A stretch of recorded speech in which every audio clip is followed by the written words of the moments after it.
Existe uma doçura escondida na história do Brasil que a maioria das pessoas nunca percebeu. Ela não está nos livros de receita, nem nas festas juninas, nem nos canaviais que ainda cobrem o interior do Nordeste. Ela está nos sobrenomes, nos nomes de família que seus vizinhos carregam, que aparecem nas ruas das cidades, que surgem nos noticiários sem que ninguém saiba de onde vieram. Porque por trás de cada um desses sobrenomes existe um engenho. Existe fumaça subindo das caldeiras às 3 da manhã. Existe o barulho ensurdecedor da moenda. Existe uma família que cruzou um oceano, ou que nasceu numa senzala, ou que chegou fugindo de algo que nunca confessaria em público, e que deixou seu nome gravado para sempre na terra brasileira. O primeiro sobrenome que vou contar para você hoje chegou ao Brasil carregando um segredo que seu portador nunca quis que fosse descoberto. E esse segredo transformou Pernambuco para sempre. Se você já assiste ao canal e gosta desse tipo de história que a maioria das pessoas nunca ouviu, faço um pedido. Se estiver assistindo pela televisão, como a maioria das pessoas aqui, não tem como clicar. Mas se tiver alguém do lado, mostre esse vídeo. Compartilhar é o que faz esse canal crescer e chegar a mais pessoas. E se estiver no celular ou computador, a inscrição não custa nada e faz toda a diferença para que essas histórias continuem chegando até você. Florença, século XVI.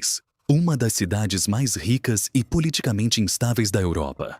Ali vivia Filippo Cavalcanti, descendente de uma das famílias mais antigas da Toscana. Uma linhagem que tinha brasão de armas, relações com os Médici e registros documentais que remontavam ao século XII. Mas, em algum momento dos anos 1550, Filippo se viu numa situação que qualquer homem de sua época temia mais do que a morte. Estava acusado de assassinato.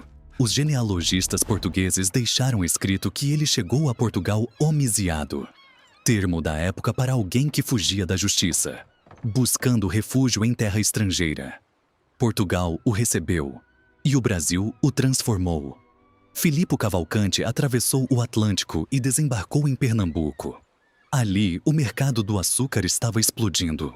A capitania vivia seu primeiro grande ciclo de riqueza, com o engenho se multiplicando entre o Cabo de Santo Agostinho e Itamaracá, e o solo escuro que os portugueses chamavam de massapê, úmido, denso, cor de noite. Era considerado o melhor do mundo para o cultivo da cana.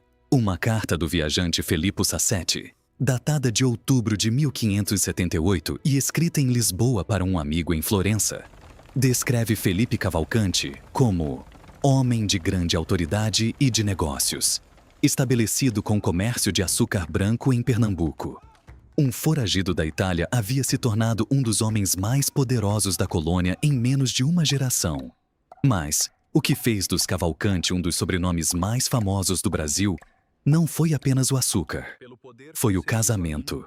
Filippo desposou Dona Catarina de Albuquerque, filha de Jerônimo de Albuquerque, com uma mulher indígena do tronco tupi, batizada como Maria do Espírito Santo Arcoverde. O casal teve 11 filhos. 11. E cada um deles casou com alguém das grandes famílias de engenho de Pernambuco, tecendo uma teia de parentesco e poder que atravessou séculos. O sobrenome foi adotado também por agregados, afilhados e pessoas que viviam sob a proteção da família, prática comum na colônia, de modo que hoje existem Cavalcantes em todo o Brasil sem nenhum parentesco de sangue com Filippo. Mas o mais fascinante é o que esse sobrenome se tornou em Pernambuco. Existia um ditado popular que dizia: quem vive em Pernambuco não há de estar enganado, ou se é um Cavalcante, ou se é um cavalgado. Em outras palavras, ou você era da família mais poderosa da capitania, ou você era dominado por ela. E Ariano Suassuna, um dos maiores escritores do Brasil, carregava esse nome indiretamente. Suassuna era o nome de um engenho dos Cavalcanti de Albuquerque, na várzea do Capibaribe. Agora pare e pense numa cena que parece impossível. Um soldado holandês, ajoelhado numa capela de Pernambuco, repetindo palavras em latim que mal entendia, convertendo-se ao catolicismo para poder casar com uma mulher brasileira, e então mudando seu próprio nome para sempre. Porque sem essa conversão, sem esse casamento, E sem essa troca de identidade, um dos sobrenomes mais elegantes do Brasil simplesmente não existiria. O nome era Vanderlei.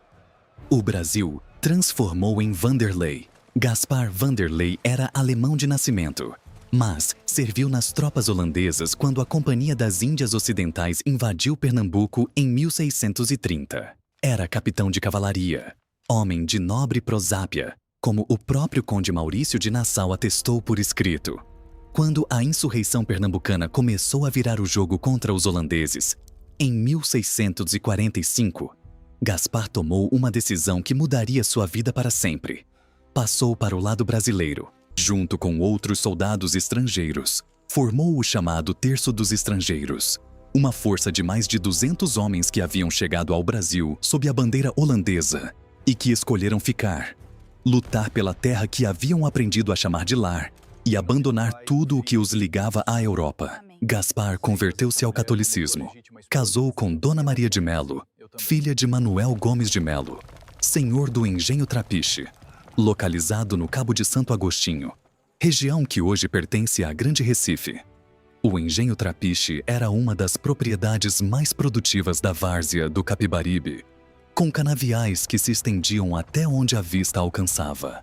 E foi ali que nasceu o primeiro Vanderlei brasileiro. O nome Vanderlei foi sendo pronunciado com sotaque pernambucano. Vanderlei, depois Vanderlei, até que as letras se rearranjaram na pele da língua portuguesa e o apelido holandês virou sobrenome brasileiro. Os descendentes de Gaspar espalharam-se por Pernambuco, Paraíba, Rio Grande do Norte, Alagoas, Bahia, São Paulo e Rio de Janeiro. Um deles, João Maurício Vanderlei, nascido em 1815, tornou-se o Barão de Cotegipe, um dos mais influentes políticos do Segundo Reinado.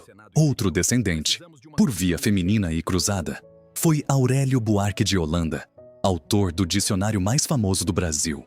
Mas se a história de um florentino fugido e de um soldado holandês convertido já parecem improvações demais para um roteiro, o que dizer de um sobrenome brasileiro que começou na cidade de Linz, na Áustria, atravessou a Alemanha, passou por Portugal e terminou fundando não um, não dois, mas 7 engenhos no litoral nordestino? Isso é a história dos Lins, e é uma das mais surpreendentes de todo o período colonial. O sobrenome vem da cidade de Linz, à beira do Danúbio. Na Alemanha medieval, o nome aparece nas formas Lince e Linz, e há um contrato comercial assinado em Frankfurt, em 1380, por um certo Heinz Linz, o ancestral mais antigo dessa família que os genealogistas conseguiram rastrear. Séculos depois, os irmãos Christoph e Bartolomeu Linz chegaram a Pernambuco. Christoph, com o sobrenome já aportuguesado para Linz, desembarcou em Olinda por volta de 1578 e foi dono de engenho na região de Pernambuco. Mas sua maior façanha foi outra. Liderou uma expedição que penetrou o sertão setentrional e fundou Porto Calvo, no território que hoje é Alagoas. Ali, construiu os engenhos Escurial e Buenos Aires, além de outros 3 na mesma região. Tornou-se alcaide-mor de Porto Calvo. Participou das lutas de conquista da Paraíba e do Rio Grande do Norte.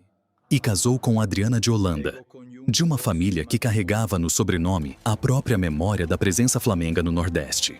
O historiador e antropólogo Manuel Diegues Júnior escreveu que a história de Alagoas é a história do açúcar. E no coração dessa história está Cristóvão Lins, que foi o pioneiro. Seu irmão Sibaldo fixou-se em Olinda, onde também foi senhor de engenho e casou com Brites de Albuquerque, criando outro ramo da família que se multiplicou pelo Nordeste. Séculos depois, um dos herdeiros mais famosos desse sobrenome seria José Lins do Rego Cavalcante, o escritor paraibano que transformou a memória dos engenhos em literatura, no chamado Ciclo da Cana-de-Açúcar. E havia algo profundamente simbólico no fato de que ele nasceu precisamente no Engenho Corredor, na cidade de Pilar, na Paraíba, como se o sangue alemão que fundou engenhos no século XVI houvesse aguardado 4 séculos para encontrar alguém capaz de colocar tudo aquilo em palavras. Há um sobrenome no Brasil que carrega, embutido na sua própria história, uma perseguição religiosa que atravessou continentes.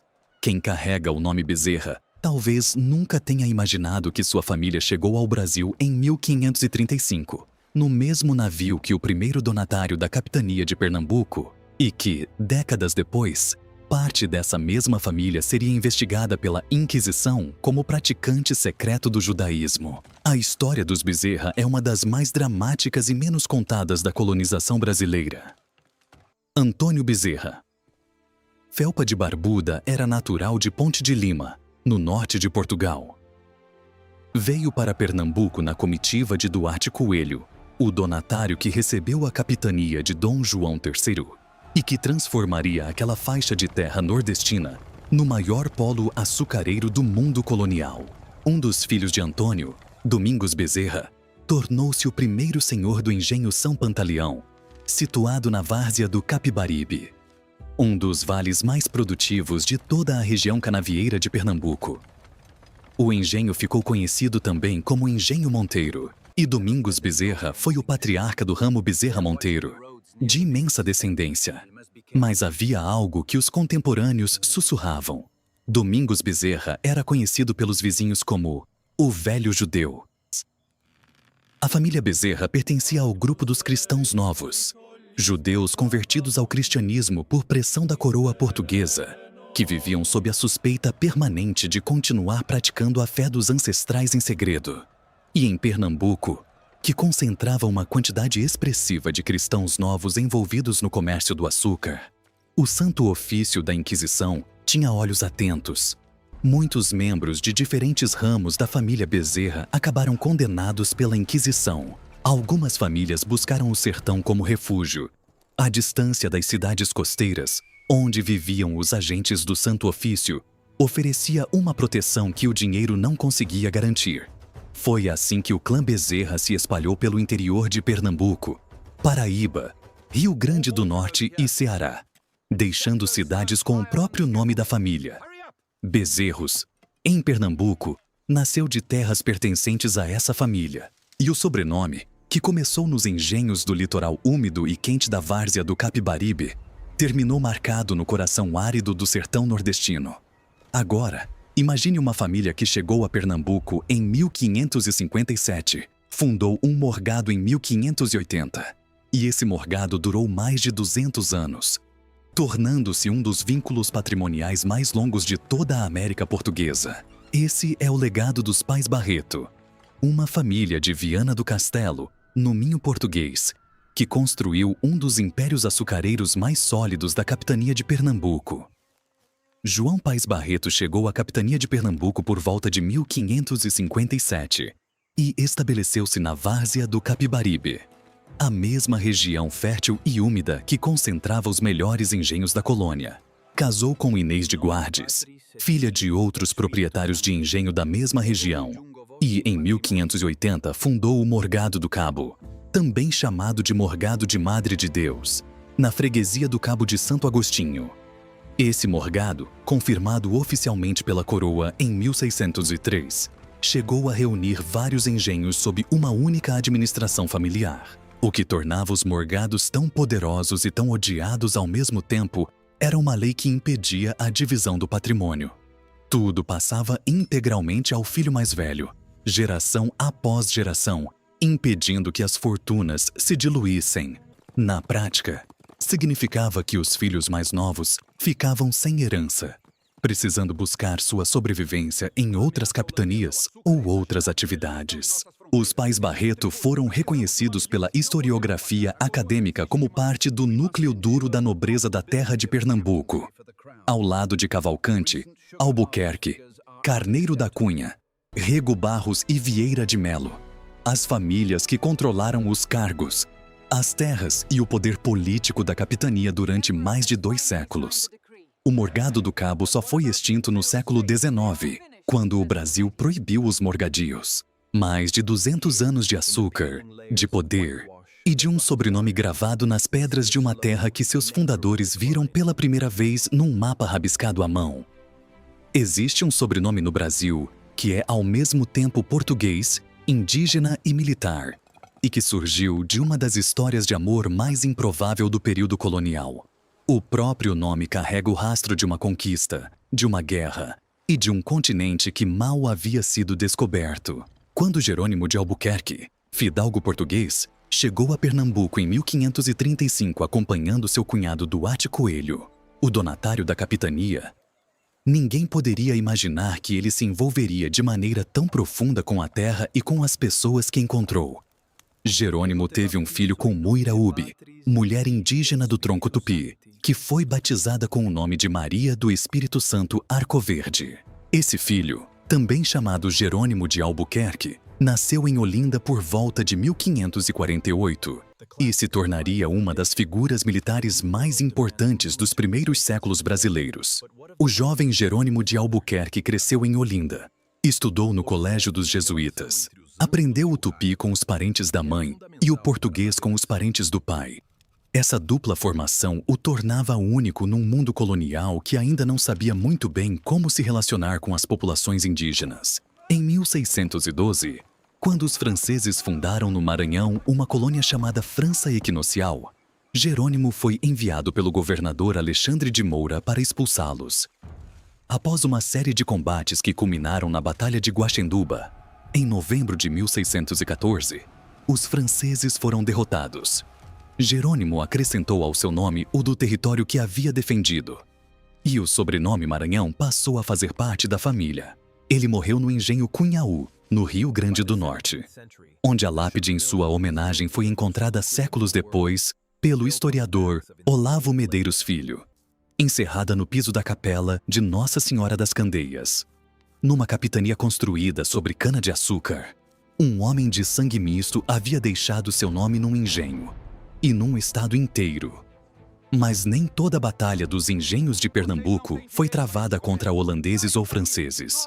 Algumas das guerras mais ferozes aconteceram dentro das cidades, entre vizinhos, entre classes. E foi num engenho que uma dessas guerras começou.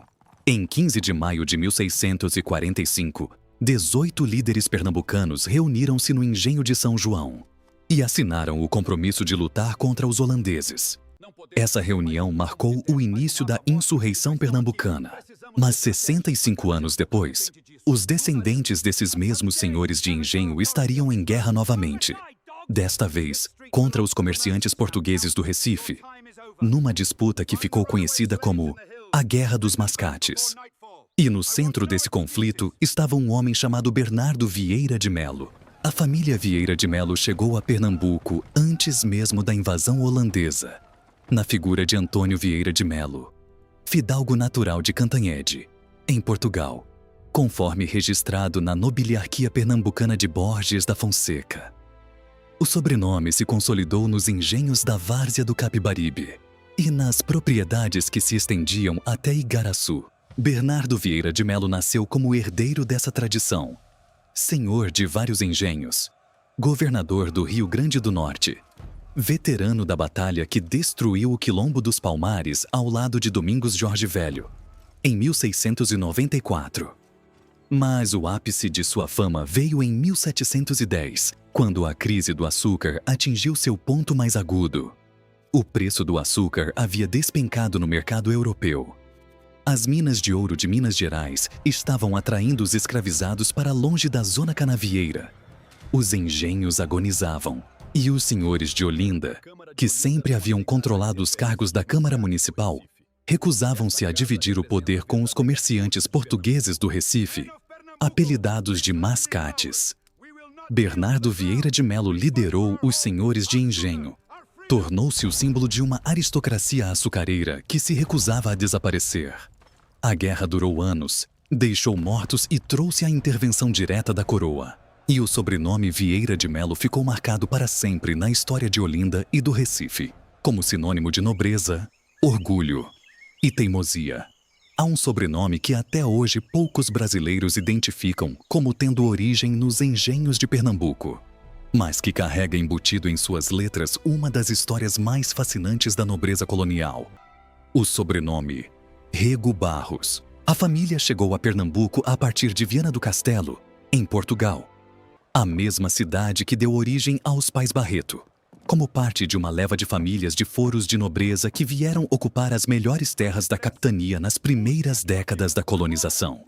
Os Rego Barros fixaram-se na várzea do Capibaribe, a mesma fértil planície que concentrava os maiores engenhos de Pernambuco, e ao longo das gerações foram acumulando propriedades, títulos e influência. Faziam parte, como já vimos, do núcleo central da nobreza da terra pernambucana, reconhecido em estudos acadêmicos como o grupo de famílias que controlaram a capitania durante mais de 2 séculos, participando das instituições de prestígio como a Mesa de Inspeção do Açúcar e organizando motins contra políticas comerciais que consideravam prejudiciais aos produtores locais.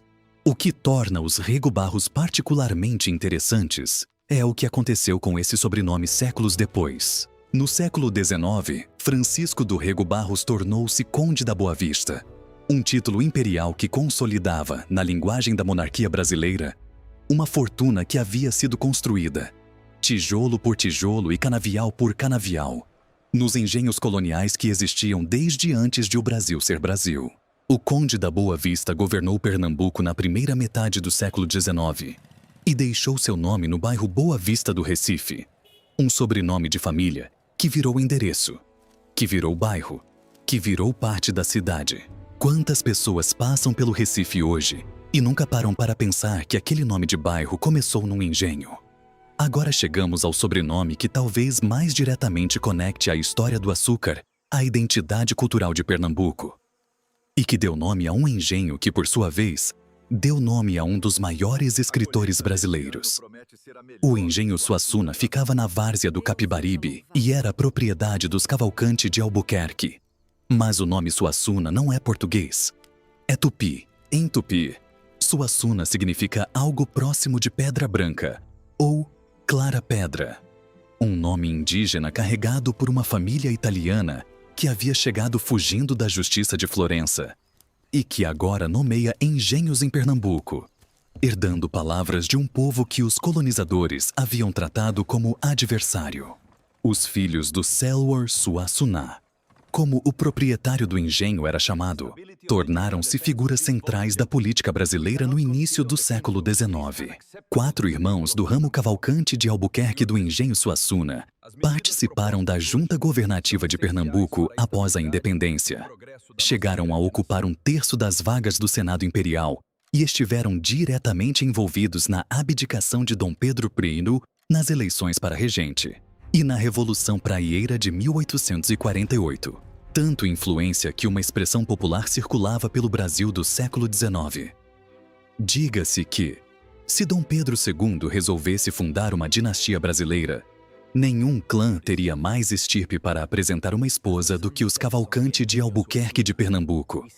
E décadas depois, o escritor Ariano Suassuna escolheu o nome daquele engenho como seu próprio sobrenome literário, transformando em identidade cultural o que havia sido, por séculos, uma propriedade de cana-de-açúcar. Há um sobrenome pouco conhecido fora do Nordeste que esconde uma das histórias mais surpreendentes deste episódio. O sobrenome Vanderlei, que já visitamos pela linhagem de Gaspar Vanderlei, gerou um ramo específico que merece atenção própria pela via de João Maurício Vanderlei, o Barão de Cotegipe.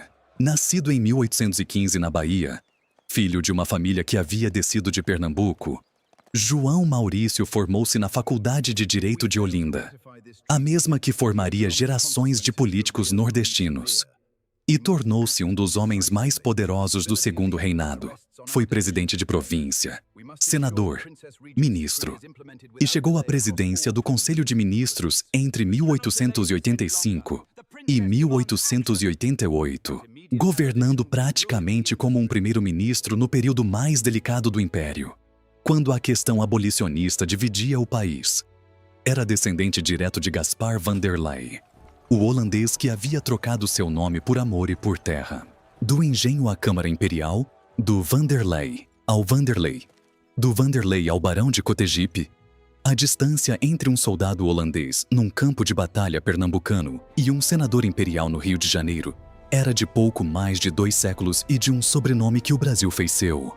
E por fim chegamos ao sobrenome que talvez seja o mais literário de todos: Porque um de seus herdeiros transformou a memória dos engenhos em ficção, em poesia, em registro vivo de um mundo que estava desaparecendo. José Lins do Rego Cavalcante nasceu em 1901, no Engenho Corredor, no município de Pilar, na Paraíba. Era neto de senhor de engenho. Cresceu num mundo que já estava em colapso, o mundo dos engenhos Banguê, movidos à água e à atração animal, que estavam sendo destruídos pela concorrência das usinas modernas que chegavam com máquinas a vapor e com o capital dos novos tempos. E foi esse mundo em ruínas, esse cheiro de bagaço de cana e de terra encharcada, esse som de moenda rangendo na madrugada, que ele transformou em literatura. O sobrenome Lins, como já vimos, veio da Alemanha no século XVI. O sobrenome Rego virou parte do nome por via dos casamentos que foram entrelaçando as famílias dos engenhos ao longo das gerações. E Cavalcante, os florentinos de Filipo, os mesmos que chegaram fugindo e que criaram um dos clãs mais poderosos de Pernambuco, completava o triplo sobrenome de um homem que carregava em seu nome a história inteira de três das famílias mais representativas do Nordeste colonial.